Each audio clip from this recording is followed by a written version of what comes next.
ఛానలుకి స్వాగతం. ఈసారి సంక్రాంతికి కీడు వచ్చింది. అలాగే తిరుమలలో దీపం కొండెక్కింది. కూతురు ఉన్నవారు ఇలా చేయాలి, కొడుకులు ఉన్నవారు ఇలా చేయాలి, ఇలాంటి ప్రచారాలు అన్నీ కూడా మనం వింటూ ఉన్నాం. ఇది నిజమా కాదా అని చాలా మంది అనుమానాలకి గురవుతూ ఉన్నారు. అంటే ఈ విధంగా అందరూ చేస్తున్నట్లు మేం కూడా చేయాలా? చేయకపోవటం వల్ల ఎటువంటి అశుభ ఫలితాలు మమ్మల్ని వెంటాడతాయి? ఈ విధంగా చాలా మంది ఆందోళనలో ఉంటున్నారు. అయితే ఇటువంటి ప్రచారం వెనుక ఉన్నటువంటి వాస్తవాలు ఏంటి? ఇది నిజంగా ప్రచారమా, లేకపోతే ఈ యొక్క పరిహారాలు ఖచ్చితంగా చేసుకోవాలా? ఈ పూర్తి వివరాలు అన్నీ కూడా ఈరోజు ఈ వీడియోలో వివరంగా తెలుసుకుందాం.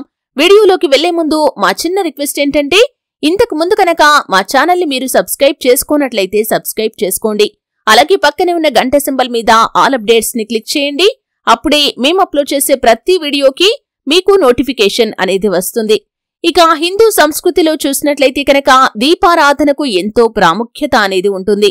ఉదయం సాయంత్రం పూజ చేసి హారతి ఇచ్చే సాంప్రదాయం తరతరాలుగా కొనసాగుతుంది. పూజా సమయంలో తప్పనిసరిగా దీపాన్ని వెలిగించాలి. ఇంటి ప్రధాన ద్వారం ముందు, తులసి మొక్క ముందు ప్రతిరోజు దీపాన్ని వెలిగిస్తూ ఉంటారు. అదే సమయంలో పూజ చేస్తుండగా దీపం అకస్మాత్తుగా ఆరిపోయినట్లయితే అది అపశకునంగా, అశుభంగా పరిగణిస్తూ ఉంటారు. పూజ చేసేటప్పుడు దీపం ఆరిపోతే అది దేన్ని సూచిస్తుంది? అసలు ఆరిపోవటం అనే పదం వినియోగించటమే అపచారమా అని కొండెక్కిందని, ఘనమైందని అనాలి అంటారు. అలాగే తిరుమలలో దీపం కొండెక్కింది అనే ప్రచారం జరుగుతుంది. దీపం వెలిగించటంలో విశిష్టత ఏంటో తెలుసుకుందాం. దేవతారాధన, హవనం, పారాయణ లేదా ఏదైనా శుభకార్యంలో దీపం వెలిగించటం శుభప్రదంగా పరిగణిస్తారు.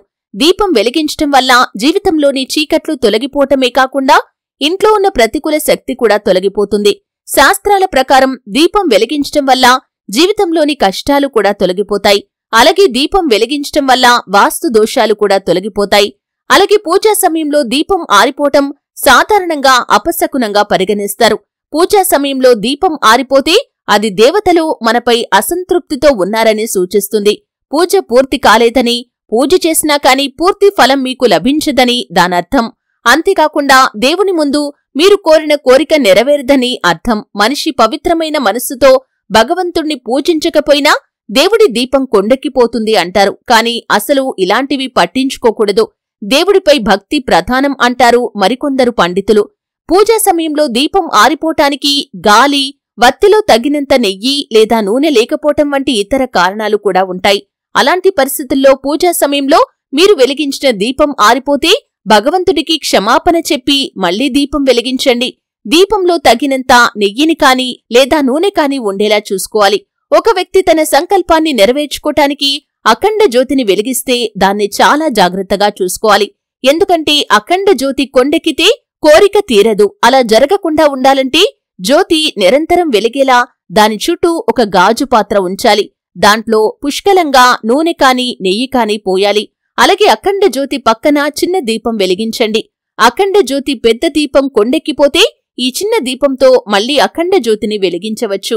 మనం చేసే పూజలు భగవంతుడికి ఆమోదయోగ్యం కానప్పుడు, కొన్ని కష్టాలు వచ్చినప్పుడు, మనం ప్రార్థించిన కోరికలు తీరనప్పుడు దేవుడి వద్ద వెలిగించిన దీపం ఆరిపోతుందని చాలా మంది యొక్క విశ్వాసం. అయితే దీపం కొండెక్కటానికి రకరకాల కారణాలు ఉండొచ్చు. ఆ సమయంలో భగవంతుడికి నమస్కరించి తిరిగి దీపాన్ని వెలిగించండి కాని ఏదో జరిగిపోతుంది అనే భయం మాత్రం అవసరం లేదని పండితులు చెబుతూ ఉన్నారు. అయితే ఈ సమయంలో తిరుమలలో దీపం కొండెక్కిందని, ఈ విధంగా కొండెక్కటం వల్ల కూతురులు ఉన్నవారు ఇటువంటి పరిహారం చేయాలనే ప్రచారం జోరుగా సాగుతుంది.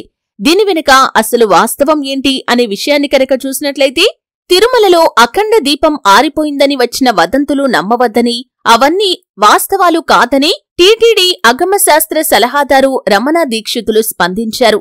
సుప్రభాతం నుంచి ఏకాంత సేవ వరకు అఖండ దీపం వెలుగుతూనే ఉంటుందని స్పష్టం చేశారు. అంతేకాకుండా మరోవైపు గర్భాలయంలో 2 అఖండ దీపాలు ఉన్నాయని చెప్పారు. అవి బయట నుంచి భక్తులకు కనిపించవని కూడా చెప్పారు. గర్భాలయంలో 2 మూలల్లోనూ 2 నిలువెత్తు వెండి దీపాలు, అలాగే స్వామివారికి ఇరువైపులా 2 నందాదీపాలు వేలాడుతూ ఉంటాయని అన్నారు.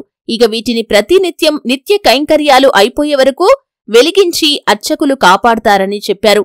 వీటిని ఉదయం సుప్రభాతంలో అర్చకులు వెలిగిస్తారని, రాత్రి ఏకాంత సేవ తర్వాత ఈ దీపాలను ఆర్పివేస్తారని, మళ్లీ తిరిగి మరుసటి రోజు ఉదయం సుప్రభాతం వేళ వెలిగిస్తారని తెలిపారు. అలాగే అఖండ దీపం ఆరిపోతే కూడా అది అపచారం కాదని కూడా తెలిపారు. ఇటువంటి వదంతులు నమ్మవద్దని, పరిహారాలు కూడా చేయవలసిన అవసరం లేదు. అంటే ఈ మధ్య కాలంలో తిరుమలలో దీపం కొండెక్కిందని, కూతురులు ఉన్నవారు ఇటువంటి పరిహారం చేయాలని వస్తున్న వదంతులు ఎవరూ నమ్మాల్సిన అవసరం లేదు. వేప చెట్టుకు నీళ్లు పోయాలి అని ఈ విధంగా కొన్ని రకాల ప్రచారాలు జరుగుతున్నాయి.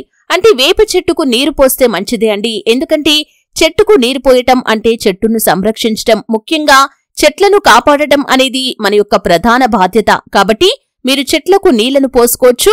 అలాగని మీరు ఖచ్చితంగా పోయాలి అనే నియమం కూడా లేదు. కాని వేప చెట్టు దేవతా వృక్షం కాబట్టి మీరు నీరు పోస్తే ఇంకా మంచిదే. అలాగని మీరు ఎటువంటి భయాందోళనకి గురి కావలసిన అవసరం కూడా లేదు. అలాగే సంక్రాంతికి కీడు వచ్చిందని ఒక కొడుకు ఉన్న తల్లులు 2-3 కొడుకులు ఉన్నటువంటి తల్లుల దగ్గర నుంచి డబ్బులు తీసుకుని 5 రకాల గాజులు వేయించుకోవాలని ఇటువంటి ప్రచారం కూడా ఈ సమయంలో జోరుగా సాగుతుంది. అయితే ఈ ప్రచారానికి సంబంధించి ఒక్కొక్కరు ఒక్కొక్క అభిప్రాయాన్ని వ్యక్తం చేస్తూ ఉన్నారు. అంటే గాజులు ధరించటం అనేది శుభప్రదమే. అంటే గాజులు అనేవి ప్రతి స్త్రీకి కూడా అలంకరణగా కనిపిస్తాయి. అలాగే ప్రతి స్త్రీకి పరిపూర్ణత్వాన్ని కూడా అందిస్తాయి.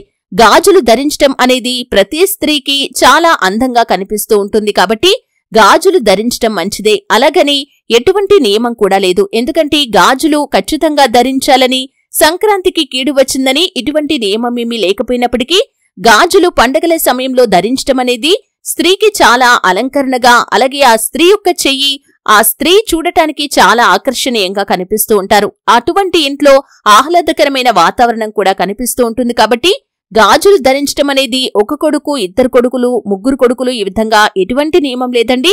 కూతుర్లు ఉన్నవారు కూడా ధరించుకోవచ్చు. మీకు ఏ విధంగా వీలైతే ఆ విధంగా గాజులను ధరించుకోండి. కానీ ఇటువంటి అనుమానాలు మాత్రం అవసరం లేదు. కాబట్టి ఒక కొడుకు ఉన్నవారు ఇటువంటి పరిహారం చేయాలని, కూతుర్లు ఉన్నవారు దీపం కొండెక్కినందుకు ఇటువంటి పరిహారం చేయాలని వస్తున్న అనుమానాలు మాత్రం మీరు నివృత్తి చేసుకోవాల్సి ఉంటుంది. అంటే ఇవి కేవలం అపోహలు, అనుమానాలు, వదంతులు మాత్రమే. కానీ మీరు ఈ విధంగా పాటించటం వల్ల కూడా ఎటువంటి తప్పు అనేది లేదు. అంటే చెట్టుకు నీళ్లు పోయటం వల్ల మనకు ఎటువంటి కీడు లేదు, దానివల్ల మంచే జరుగుతుంది. అలాగే గాజులు ధరించటం వల్ల కూడా శుభప్రదమైన ఫలితాలే ఉంటాయి. లక్ష్మీదేవికి గాజులంటే కూడా చాలా ఇష్టం. కాబట్టి గాజులు ధరించుకోవచ్చు. అంటే ఈ విధంగా మీరు ఈ యొక్క ప్రచారాన్ని నమ్మి గాజులు ధరించటం, వేప చెట్టుకు నీళ్లు పోయటం వల్ల మీకు వచ్చే నష్టమైతే ఏమీ లేదు. కానీ ఇవి కేవలం అపోహలు మాత్రమే. చూశారు కదండి, సంక్రాంతికి కీడు వచ్చిందని, అలాగే తిరుమలలో దీపం కొండెక్కిందని ఈ విధంగా పరిహారాలు చేయాలి. అంటే కొడుకులు ఉన్నవారు ఇటువంటి పరిహారం చేయాలి, కూతురులు ఉన్నవారు ఇటువంటి పరిహారం చేయాలి అని వస్తున్న ప్రచారం వెనుక ఉన్న వాస్తవాలు ఏంటో తెలుసుకున్నారు. కాబట్టి గాజులు ధరించాలి అనుకున్నవారు ధరించవచ్చు, వేప చెట్టుకు నీళ్లు పోయాలి అనుకున్నవారు పోయవచ్చు. వీడియో నచ్చితే ఖచ్చితంగా లైక్ చేయండి. మరిన్ని మంచి మంచి వీడియోల కోసం ఇప్పుడే మా ఛానల్ని సబ్స్క్రైబ్ చేసుకోండి.